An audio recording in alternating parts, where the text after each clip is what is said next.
That was a pretty cool play. The Nationals turn a triple play, but did they even win the game? We'll talk about that in just a moment, because what's going on, everyone? It's Fuzzy. Welcome back to yet another MLB recap. If this is your first time on the channel, we talk baseball every single day, so don't be afraid to stick around. It has been an amazing last 24 hours for Baltimore Orioles fans. Not only did they get a W yesterday, but their top prospect, Adley Rutschman, is about to get called up. There was another 3-home run game. This one came in the Cubs versus the Diamondbacks, and then also Giants fans were not happy with Jurickson Profar. They were throwing baseballs and beer bottles at the guy. A quick reminder, if you're going to any baseball games, concerts, anything, anytime soon, use code Fuzzy on SeatGeek to save yourself 20 bucks off your entire order. Now, before we talk about Adley Rutschman, let's go ahead and go over the Rays versus the Orioles, because Mike Zunino ruins a very solid start from Mr. Wells, and it's not looking too good for Baltimore, as they simply could not score through 6 innings. Well, thank goodness for the 7th, because Baltimore has been a team that has been able to use the last few innings of ball games to come back and make games close. And if Trey Mancini can get this thing to land, we might need extra innings, and he does that. I was just setting you guys up, because of course he gets it done, and we need free baseball. And as you can see, both teams, they did not want to go down without a fight. They were trading runs back and forth into the 10th, and then again in the 11th. The score is knotted up at 6 runs apiece for Rougned Odor, and the game's over. Back-to-back games in which the Orioles have hit a walk-off home run. First it was Santander, now Rougned Odor gets the job done, so they get that walk-off victory, and then they reward not only the team but the fan base by calling up #1 prospect Adley Rutschman. Just look at this. Especially when you're going to Camden Yards and you're going to play in the big leagues for the first time. Right? Let's go!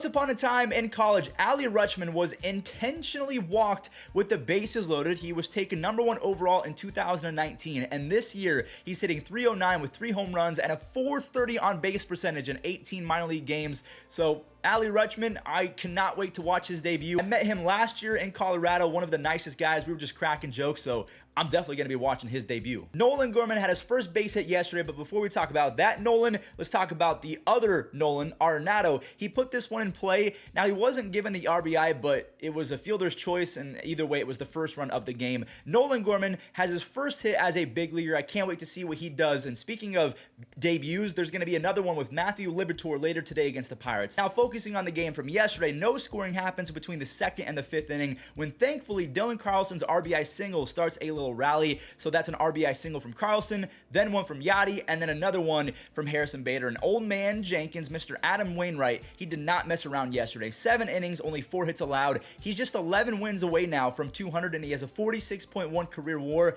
Maybe a Hall of Famer. It's going to be close. Lefty Cabrera, forgot which team he was on. He was the MVP for the Pirates yesterday. He let a bunch of base runners get on, but look at Giovanni Gallegos. If there was a fire, he was basically Blastoise, and he used Surf. He had 5 strikeouts in a row to ensure that his team was not going to take the L. Now has 8 saves, and the Cardinals are 21-18. They've been playing good, and then they play bad, and then play good. The Cardinals are a weird team. Let me know what you guys think of them. One of the more crazy games of the year so far, we have the Diamondbacks taking on the Cubs, and Jake McCarthy laces a single to bring home the first 2 runs of the game for the Diamondbacks. And fast forward to the 3rd, when Josh Rojas and David Peralta hit the first home run of the game each.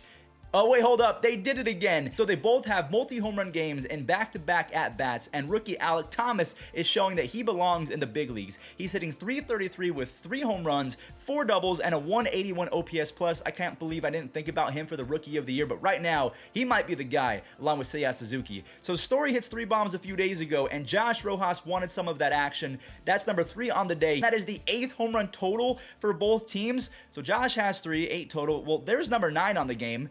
There's #10. What is going on? That is 11 home runs in a single game between both teams. Walker ends the derby with his 10th, and the Diamondbacks offense, to me, is going to be tough over the next few years once they call up Corbin Carroll, Jordan Lawler. I'm excited about their future. The Red Sox and the Mariners, Trevor Story coming off a day in which he became the first second baseman ever with 3 home runs and a stolen base. There's no way he hits this. Oh, he did. That's 4 home runs and 11 RBIs over the last 24 hours, and look who caught it. Former Boston left fielder. He knows a thing or two about the Green Monster. Johnny Gomes, he actually catches this one. That was the lone mistake for Robbie Ray, and speaking of mistakes, Boston gave one up to Abraham Toro, and then J.P. Crawford lifts one to shallow left where a scary situation happened. I thought Xander Bogaerts maybe had an elbow injury, but it's a back issue. He's going to be day-to-day, so I hope that he's all right, but it is now a 4-3 ball game and not anymore. JBJ, Jackie Bradley goes for an Oppo Taco, and I just want to mention, this is why first month slumps are very overrated. Trevor Story is a great baseball player. He is bouncing back. He now has 6 home runs, 27 RBIs, 5 stolen bases, and playing solid defense. The Red Sox have won 3 in a row, and they're 11.5 games back of the Yankees. All right, let's move on over to the Dodgers and the Phillies. LA gets their first run of the game on a little ground out to first base. And speaking of first basemen, Freddie drives in 2 more. He is so good. And I think the thing that makes him amazing is the fact that he is the definition of consistent. Youngster Julio Urias was back to dominating, 5 punchies and 5 shutout innings. And Freddie Freeman steals a bag in the 9th. So he flexes the wheels. He's not very fast, but he does steal a base and then scores on a Trey Turner sac fly. Craig Kimbrell has his 8th save, and the Phillies have now lost 4 out of their last 5 games without Bryce Harper. That's why Bryce Harper is the MVP. The Phillies can't really do much without him. The Padres and the Giants. All right, this one is going to be a roller coaster, spicy game. Jorge Alfaro is really enjoying his time in San Diego. He doubles in Trent Grisham, and Jake Cronenworth been enjoying his time as a member of the Padres. So it's a 3-1 lead, and Machado gets on and comes around to score on a wild pitch. So it's 4-1. Well, now it's 4-3 because Darren Ruff roughed this pitch up, and then he did it again, so it's 4-4 on Darren Ruff's 2nd home run of the year. He has a 136 OPS plus over his last 196 games. That is elite, my friends. Darren Ruff is a fantastic and very underrated hitter. Anyways, Will Myers has been a run-producing machine, 15 RBIs in just 24 games, but then Wilmer Flores ties it up in the bottom of the 9th, so you have Ruff and Yas coming around to score. Yet again, we need free baseball. The San Diego Padres really don't want to stay any longer. They want to go home and grind for Fortnite skins or something. Machado and Profar, they both clutch up. More on Profar in just a second. And the Padres take an 8-6 lead. Crawford answers with an RBI single in the bottom half of that frame, but Kim and Hosmer, they team up for a dandy of a play to end it, and the Padres come away with an 8-7 victory. But during that game, apparently, Jurickson Profar threw a ball into the stands, and I guess a Padres fan missed it. A Giants fan picked it up and threw it back at Profar. Profar got angry, chucked it back at the Giants fan, and then Oracle Park kind of erupted. I don't know if it was because they were feeling hyped up that the Warriors made a comeback or what, but yeah, they were throwing beer bottles and baseballs at Profar. We got to be better. The Rangers and the Astros. Cole Calhoun has been a monster lately. 10 at-bats versus Christian Javier. He is 7 for 10 with 3 home runs, so he owns that guy. Martin Perez had a no-hitter into the 5th inning. He does allow a base hit, but he gets out of that inning. He ends up going 6 shutout innings. More on him in just a second because he got into trouble in the 7th, but yet again got out of it. That deserves a fist bump, and the Rangers awarded him with 2 more runs in the 8th, so let's see if Martin can get the complete game. Yeah, he can. It's not easy to go 5 or 6 shutout innings against the Astros, let alone throwing a complete game shutout. He now lowers his ERA to 1.64 in about 50-ish innings, which is a pretty hefty sample size, and he has yet to allow a home run the entire year. Texas Rangers are sneaking up on everyone. They are now just 6 games back of the Astros, so this is a big-time series. A's and the Angels. Chase Silseth was out there for his 2nd start, and immediately he gave up a home run to Jed Lowry. The Angels had his back, though, and they actually gave him the lead back after 3 innings.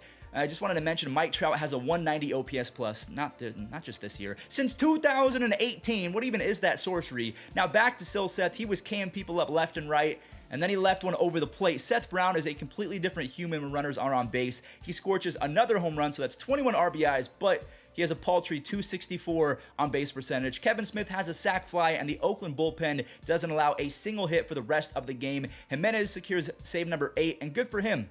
It's not good, the Angels. They've lost 4 in a row, but, to kind of raise some spirits for all of you Angels fans out there, 8 years ago today, Trout became the youngest player ever, at least in the American League, to hit for the cycle. 2-0, and he lifts one high, and he hits it well into center field. That ball is hit, and it is out of here! He has hit for the cycle tonight. Ronald is playing for the first time in Miami since he unfortunately tore up his knee on a fly ball to right field. He ropes a double and then gets brought in by Ozzie Albies, but Atlanta, they were greedy. They wanted more. Ozuna peppers this pitch for a 2-run nuke, and Dansby Swanson got all of this one, 408 feet. He now has 5 home runs, 4 stolen bases, and an 866 OPS over his last 24 games. That's pretty good. Travis d'Arnaud turns on a 95 fastball inside, and Trevor Rogers is not having the best season. And same for Charlie Morton, who allowed 1 earned run through never never mind. Jorge Soler now has 8 home runs, 20 RBIs, and he hit that one to space. And Will Smith is filling in as closer, even though he was the Braves closer when they won the World Series, but he got replaced by Kenley Jansen. Jansen was out. Will Smith strikes out 2 for his second save of the year. The Brewers and the Nationals, a very easy game to recap because Eric Fedde and Eric Lauer battling neck and neck. Things got a little bit rowdy in the 6th because Tellez smokes a 2-run bomb, so that's 32 RBIs on the year on his 9th home run. Eric Lauer leaves the game as the Brewers' best pitcher of the year. Another dominant performance, 5 strikeouts, 7 shutout innings, 0 walks, so he has a 2.16 ERA and an NL best 11.7 strikeouts per 9. Hunter Renfroe doubles the lead in the 8th, and Tyrone Taylor pulls one for a 3-run tater to cap a huge 8th inning. And the Brewers, that pitching staff is looking like Thanos' Infinity Gauntlet. Like, they just have pitchers for days, and the Brewers are 25-14. The Jays and the Reds, Joey Votto is back in the lineup. Perfect timing because he's playing back in his home country of Canada. Luis Castillo and Hyun-Jin Ryu, they were trading zeros back and forth just like Eric Fedde and Eric Lauer. When a little rally happens in the 5th, George Springer singles to shallow center to score Bradley Zimmer, and Bo Bichette doubles in another one to give Hyun-Jin Ryu a 2-run lead. And Ryu easily had his best start of 2022, tossing 6 shutout with no walks allowed. Romano doesn't strike out anyone, but he has a clean 9th for his 13th save. The dude has a 2.12 ERA over the last 3 seasons combined, as the Jays have now won 11 games this year in which they only won by 1 single digit. The Guardians and the Tigers, I'm so sorry, Tigers fans. Tarek Skubal was making easy work of the Guardians when unfortunately he gets pelted in the shin and has to leave the game. I feel bad for Tigers fans. I mean, just off the top of my head, I'm going to list the injuries since opening day. I think Skubal, Casey Mize, Michael Pineda, other people put out a tweet right here. I think that's 6 or 7 starters. I think Tyler Alexander is in there. Every single starting pitcher that made the opening day roster is on the shelf right now. I mean, what is happening? There must be a voodoo doll out there and they're just pelting the Tigers. I hope that Tarek Skubal is all right, but as you can see, the Cleveland Guardians were very excited to face Mr. Barnes as Rosario singles home hedges, and then on the very next pitch, J-Ram sends one to the moon, right into the wind. 37 RBIs, 9 home runs, and an insane 181 OPS plus. All for Aaron Savali, who shoved. He leaves the game with a cramp, but he throws 6 1/3 shutout, and more on him in just a second because Ahmed Rosario might be getting hot, folks. Owen Miller has a sac fly to make it 6-1, and if we do quick math, what's 6 + 1? That's 7. So speaking of 7s, Aaron Savali is now 7-0 with a 1.94 ERA against the Tigers in his career, and he's 20-0